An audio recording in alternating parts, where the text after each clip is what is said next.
자신의 교육생을 협박하는 유튜버, 이게 진짜라고요? 안녕하세요, 도라이 구대영입니다. 유튜브를 오랫동안 하면 할수록 그리고 제가 아무래도 타 유튜버들을 언급을 하다 보니 종종 재미있는 일이 발생을 하는데요. 이번에는 자신의 교육생에게 협박을 하는 유튜버에 대해서 한번 이야기를 해볼까 합니다. 이 영상을 보고 본인이 아니라고 생각을 하시면 상관이 없을 것 같은데요. 본인이 정당하고 문제가 없다면 아무런 문제가 없을 거라고 생각을 합니다. 제가 유튜브를 재작년 12월에 시작을 해서 지금 2024년 7월이니 벌써 18개월 이상을 하고 있는데요. 저에게 연락이 오는 사람들이 매우 많았겠죠. 그런데 진짜 황당하게도 프로그램을 통해서 상품을 등록을 하고 등록하는 법을 알려주는 그런 유튜버가 본인의 교육생을 협박을 했다고 합니다. 도대체 상도덕이 얼마나 떨어지고 인성이 얼마나 개차반이어야 이러한 일을 할 수 있는지 정말 궁금한데요. 상상도 할 수 없는 일이 벌어지고 있는 이 온라인판입니다. 본인의 몰은 오픈하지도 않고 가르치면서 교육생에 대한 정보는 다 알고 글을 통해 본인의 교육생을 반협박을 하는 유튜버가 있는데 진짜 이것은 심각한 범죄인 것 같습니다.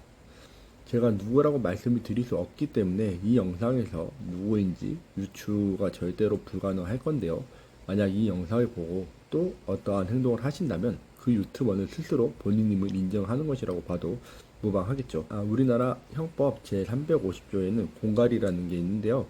공갈이란 타인에게 폭행 또는 협박의 수단으로 일정한 해악을 가할 것을 통고하여 상대방으로 하여금 공포심을 일으키게 함을 의미합니다. 즉 하지 않았다고 하더라도 충분히 해악을 하겠다라고 하는 것만으로도, 공포감 주는 것만으로도 공갈이 성립을 할 수 있다라는 이야기가 됩니다. 또한 협박죄에도 해당할 수 있는데요. 협박죄는 형법 제283조에 해당하며 해악을 통고하여 상대방이 공포심을 일으킬 수 있는 의사 형성의 자유를 침해하는 행위를 협박죄라고 합니다.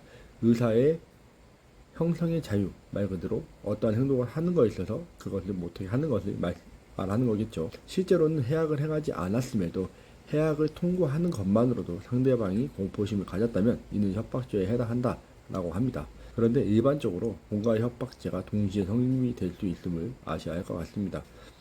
이러한 행위의 경우 이 한 가지 제목이 아닌 두 가지 제목이 같이 성립을 하게 되는 것이겠죠. 세상에는 다양한 사람들이 있습니다. 이는 유튜브에도 마찬가지인데요. 유튜브라는 공간이 본인이 이야기하고 싶은 것을 이야기하는 공간입니다. 본인들이 유튜브를 하는 것도 저도 제가 하고 싶은 이야기를 하기 위해서 유튜브를 하기 시작을 했습니다. 저는 제 교육생들에게 항상 하는 이야기가 있습니다. 제가 대표님들을 다 만족시킬 수는 없고 만족할 수도 없겠지만 최소한 제가 하는 것에 있어서 부끄러움은 없이 행하고 싶다. 저에 대한 불만이 있어서 다른 곳에 가서 저를 욕을 하던 하지 않던 그것은 대표님들의 표현의 자유이다. 그러한 일들로 인해서 대표님들을 억압하거나 하는 것은 대한민국에서 표현의 자유를 해치는 행위라고 생각을 합니다. 대한민국에서 그러한 것들을 가지고 누군가를 잡아간다면 이미 우리나라 사람들은 이미 전부 다 경찰서에 갔어야 합니다. 왜냐하면 평생을 살면서 누구든 다른 사람 욕을 한번 하지 않고 산 사람들이 있었을까요? 아쉬움을 표현할 수도 있고 나와 안 맞다 생각하면 불만을 표출할 수도 있는 겁니다. 저는 항상 제 오픈 톡방에서도 얘기를 합니다. 제 욕을 해도 상관이 없다고. 왜냐? 욕먹을 짓을 했으면 욕을 먹어야죠. 세상을 사는데 어떻게 욕을 안 먹고 삽니까? 욕먹을 짓을 했으면 욕을 먹고 잘못했으면 용서를 빌고 고쳐 나아가면 되는 겁니다. 그런데 적어도 자신보다 약자인 사람들에게 공갈 협박 같은 건 하지 마세요. 본인은 유튜버잖아요. 본인이 스스로 욕먹을 자신이 없었으면 유튜브를 하지 말았어야 합니다. 단순한 비난을 위한 악플이 아닌 비판이잖아요. 비판은 누구든지 할 수 있다라고 생각을 합니다. 비판을 먹으면서 성장을 해야죠. 저도 여기저기 돌려가기 많이 당했었는데요. 저는 무시했어요. 왜? 전 떳떳하고 당당했거든요. 전자책 팔이라는 말도 많이 들었습니다. 하지만 저는 전자책을 단 한 번도 돈을 주고 팔아본 적이 없습니다. 무료로 오픈해서 공유하고 있고요. 그것은 처음부터 지금까지 단 한 번도 변하지 않았습니다. 강의팔이라는 말도 많이 들었고 맞습니다. 강의를 팔죠.